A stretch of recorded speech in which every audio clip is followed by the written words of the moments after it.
વડાપ્રધાન નરેન્દ્ર મોદીના ભાઈ પંકજ મોદીને લઈને સાંસદ શક્તિસિંહ ગોહિલે જે પ્રકારના સવાલો ઉપસ્થિત કર્યા છે અને તેમણે ત્યાં સુધી કહ્યું છે કે અનેક જગ્યા પર આ પંકજ મોદી છે તે ગોઠવાયેલા છે અને વડાપ્રધાન નરેન્દ્ર મોદી પરિવારવાદની વાત કરે છે તો જે પ્રકારે તેમના આ આરોપ છે તેને લઈને હવે કોણ જવાબ આપશે તેના તરફ સૌ કોઈની નજર છે કે જવાબ આવશે કે નહીં આવે।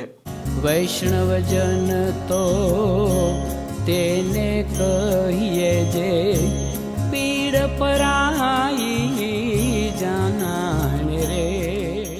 નમસ્કાર, આપ જોઈ રહ્યા છો નવજીવન ન્યૂઝ અને હું છું આપની સાથે તોફિક ગાંચી। એક તરફ વડાપ્રધાન નરેન્દ્ર મોદી ગુજરાતના પ્રવાસે આજે આવી રહ્યા છે અને તેના પહેલા જ સાંસદ શક્તિસિંહ ગોહિલે એક મોટો ધડાકો કર્યો છે, જેમાં વડાપ્રધાન નરેન્દ્ર મોદીના ભાઈ પંકજ મોદી છે તેમને લઈને કેટલાક સવાલો ઉપસ્થિત કર્યા છે અને જે વડાપ્રધાન નરેન્દ્ર મોદી પરિવારવાદની વાત કરે છે તે જ પરિવારવાદના મામલે સાંસદ શક્તિસિંહ ગોહિલે પ્રહાર પણ કર્યા છે અને पंकज मोदी ने લઈને એક પછી એક તેમણે સવાલો ઉપસ્થિત કર્યા છે। ये होम डिपार्टमेंट 31 अक्टूबर को एक सर्कुलर निकालता है। क्या सर्कुलर है कि एकता परेड में जो भी टैब्लो बनाना है वो टैब्लो आप सिर्फ ये 5 फॉर्म से ही बना सकते हो। नो टेंडर प्रोसीजर, पारदर्शिता नहीं, बीडिंग प्रोसेस नहीं, लोएस्ट वन आए उसको देना है नहीं। इन्होंने 5 फॉर्म्स अपने आप पिक कर ली और ये सर्कुलर निकाल दिया सभी को कि आप सिर्फ इन 5 से Messrs live pixel technologies, Messrs Siddheshwara कानूगा,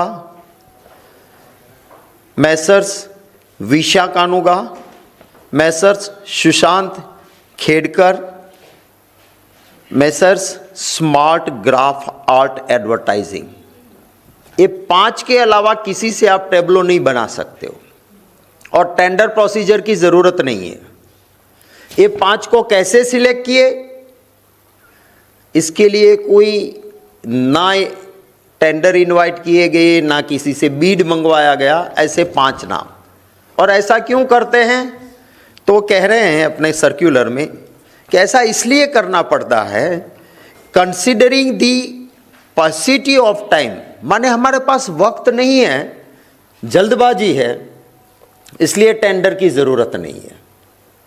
अब आप समझिए कि कोई नेचुरल कैलिमिटी आ गई, कोई भूकंप आ गया, कोई आपदा आ गई, हम समझ सकते कि अब टाइम नहीं है, जल्दी मंगवा लो आप जिससे मिलता है। पर ऐसा तो नहीं था। सरदार साहब की जन्म जयंती तो सबको पता थी, कोई जल्दबाजी की ज़रूरत नहीं थी। और ये 5 नाम भी है ना, वो असल में 5 नहीं है, एक ही शतरंज के चट्टे बट्टे हैं। आपको ताजुब होगा, ये जो नंबर 2 पे है मैसर सिद्धेश्वरा कानूगा और 3 नंबर पे है मैसर्स विशा कानूगा। ये दोनों पति और पत्नी है, इनकी 2 फॉर्म हो गई, हस्बैंड एंड वाइफ। तो ये 5 जो है, आप थोड़ा इन्वेस्टिगेटिव जर्नलिज्म करोगे तो ये 5 के 5 एक ही शतरंज के चट्टे बट्टे। और जो भी टेबलोज बने वो सारे इन्हीं से बनवाना था, इन्हीं से बना। नो टेंडर, पैसे दो, वो कहे वो दो। तो ये इससे आगे एक और सर्कुलर होता है 29 अक्टूबर को, वो भी होम डिपार्टमेंट करता है। और होम डिपार्टमेंट कहता है कि ये 5 का जो काम होगा ना, उसके लिए टैब्लो के लिए श्री पंकज मोदी को इंक्लूड किया जाता है सिलेक्शन कमिटी में, और टैब्लो का फाइनलाइजेशन सिर्फ पंकज मोदी करेंगे। देखिए, कांग्रेस पार्टी कभी भी किसी के परिवार के सदस्यों पे अटैक नहीं करती है, ना मेरी पार्टी का, ना मेरा संस्कार है। कुछ जानते हुए भी हम जो नेताओं से लड़ते हैं, आइडियोलॉजिकल लड़ते हैं, हम उनके परिवार के सदस्यों पे अटैक नहीं करते हैं। हालांकि प्रधानमंत्री जी और पूरी भाजपा कांग्रेस में नेताओं को छोड़ उनके परिवार पे भी बिलो बेल्ट ना कुछ बेबुनियाद अनाप शनाप बोलते हैं। पर क्योंकि आज पंकज मोदी का इसलिए नाम मुझे लेना पड़ रहा है क्योंकि इसके अंदर जब अगर कोई सीधा नाम खुलता है किसी उसमें और हम अगर ऑपोजिशन के नाते चुप रहे क्योंकि वो प्रधानमंत्री के भाई है तो वो भी ठीक नहीं होगा। तो इसको अपॉइंट किया गया टेबलो फाइनल करने के लिए। प्रतिदिन उनको 10,000 रुपया दिया जाना है, ये सर्कुलर कहता है। उनको TADA, उनको गाड़ी, उनका सारा इंतज़ाम वो करेंगे सरकार। और 25 अक्टूबर 2025 को deputy secretary government of India ये सर्कुलर निकालती है। मुझे आपको कहना होगा, हाँ, अगर कोई परिवार का भी, किसी नेता का, अगर प्रधानमंत्री के परिवार का भी कोई एक्सपर्ट है और उसकी कोई ज़रूरत पड़े उसको काम दे, उससे कोई प्रॉब्लम नहीं हो सकती है। पर ये कोई एक्सपर्ट नहीं है। पंकज मोदी उनके रियल ब्रदर है, पंकज भाई दामोदर दास भाई मोदी। ये 11 मार्च 1981 में इंफॉर्मेशन डिपार्टमेंट में क्लास 3 की पोस्ट पे उसको नौकरी मिली थी। ये इनके साथ इनके सीनियर और शेड्यूल्ड ट्राइब से आते हुए MM बुबड़िया, GM डामोर, वो भी सर्विस में थे। वो इनसे सीनियर थे पंकज भाई मोदी से, जो 1981 में क्लास 3 की पोस्ट पे नौकरी में लगे। अब जो MM बुबड़िया और डामोर शेड्यूल्ड ट्राइब होते हुए भी क्लास 3 में से क्लास 1 ऑफिसर नहीं बन पाए। एक भी अधिकारी इनके साथ जो क्लास 3 में ज्वाइन हुआ था, कोई भी क्लास 1 नहीं बन पाया। सिर्फ एक ही इंसान पंकज भाई मोदी क्लास 3 में ज्वाइन हुए थे, क्लास 1 बने। कैसे बने? 17 अप्रैल 2003 में इनको क्लास 3 में एक अपर स्केल का प्रमोशन मिलता है। वो प्रमोशन मिला, वो सबको मिलता है, उनको भी मिला। यहां से गेम शुरू होती है। 2008 जब आज के प्रधानमंत्री जी गुजरात के मुख्यमंत्री थे, 29 अप्रैल 2008 में पंकज भाई मोदी, जो कि क्लास 3 की हायर पोस्ट पे 2003 में आए थे, 2003 में क्लास 3 हायर पोस्ट, वहाँ से उनको 29 अप्रैल को क्लास 2 बनाया गया। अब हमारा Gujarat civil services classifications recruitment rules 1967 है। वो रूल क्या कहता है कि अगर मुझे प्रमोशन क्लास 2 का मिलना है तो मैं जिस पोस्ट पे हूँ वहाँ मुझे कम से कम 8 साल होना चाहिए। अब 2003 में जो क्लास 3 हायर स्केल में गए, उनसे आप 8 साल गिनो तो 2011 तक वो क्लास 2 नहीं बन सकता है। पर पंकज भाई मोदी क्लास 2 बन गए। क्लास 2 बनने के बाद क्लियर पोजीशन है कि क्लास 2 में आप जब जाते हो, तब क्लास 2 में जाने के बाद अगर आपको क्लास 1 का प्रमोशन मिलना है तो हमारा रूल्स 11 ये कहता है कि कम से कम 8 इयर्स एक्सपीरियंस आपको क्लास 2 की उस पोस्ट पे होना चाहिए, तभी आप क्लास 1 बन सकते हो। ये कब बने? 2008 में क्लास 2 ऑफिसर बने। 2014 में, माने सिर्फ 6 साल में, क्लास 2 से सीधे क्लास 1 बन गए। वो क्लास 1 ऑफिसर बन गए। उसके बाद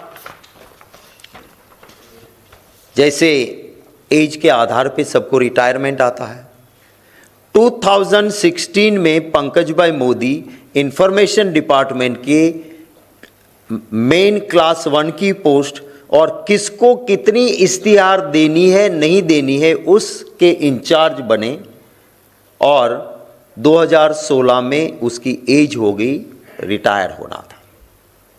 रिटायर होने के बाद बाकी लोग चले जाते हैं।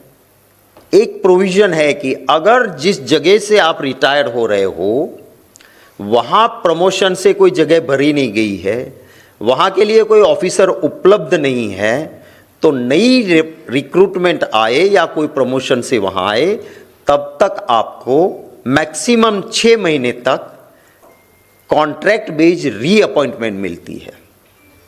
पंकज भाई को रीअपॉइंटमेंट मिल गई, हालांकि प्रमोशन से आने वाले लोग थे वहाँ पे। हमारा रीअपॉइंटमेंट का रूल्स है कि 2 से ज़्यादा ऐसी रीअपॉइंटमेंट नहीं, फिर वो जगह भर देनी चाहिए।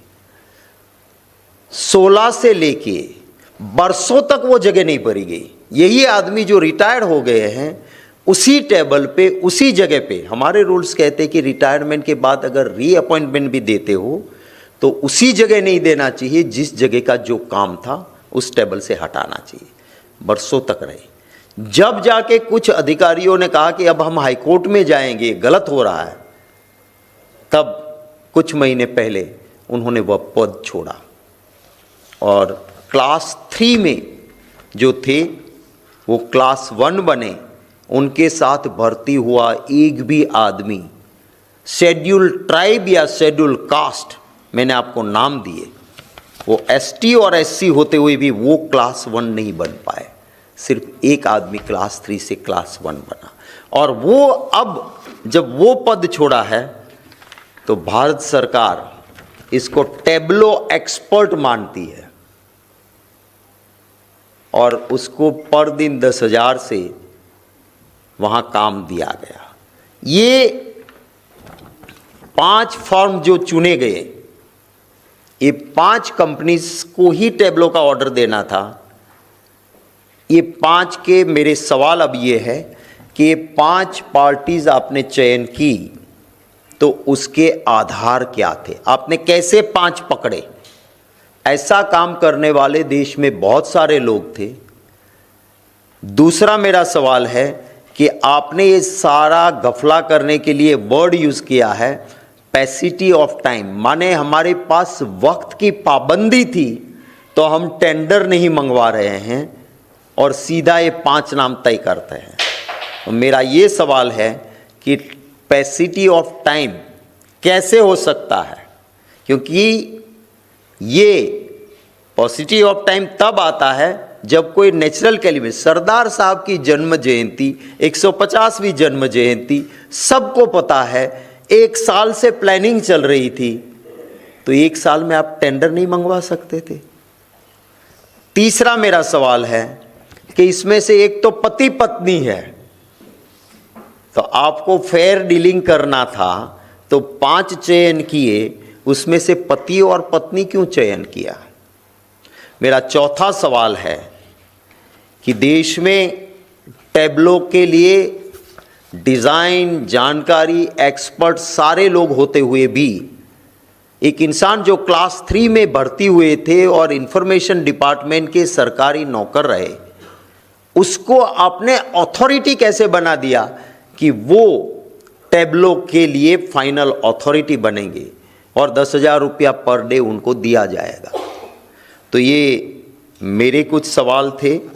अब मैंने पहले ही कहा आपको कि हम जनरली कांग्रेस या मेरा एक कल्चर, हमारा स्वभाव नहीं मेरी पार्टी का कि हम किसी नेता के परिवार के सदस्य के ऊपर अटैक करें, किंतु ये सारी चीज़ें जब हमारे सामने आई है तो उस वक्त पे एक जिम्मेवार ऑपोजिशन के नाते, हाँ उनके काफ़ी और नेताओं के, इनके भी परिवार के दूसरे लोगों के लिए डिटेल्स है हमारे पास, पर हमारा नेचर नहीं है, हमारा ये संस्कार नहीं है करे, पर पब्लिक इंटरेस्ट में ये चीज़ ज़रूरी लगी और ख़ास करके सरदार वल्लभ भाई पटेल इस देश का बहुत ही महत्तम, लोगों के दिलों में रहे वाला नेता, इस देश का गौरव, सरदार साहब जिन्होंने ट्रांसपेरेंसी और करप्शन के लिए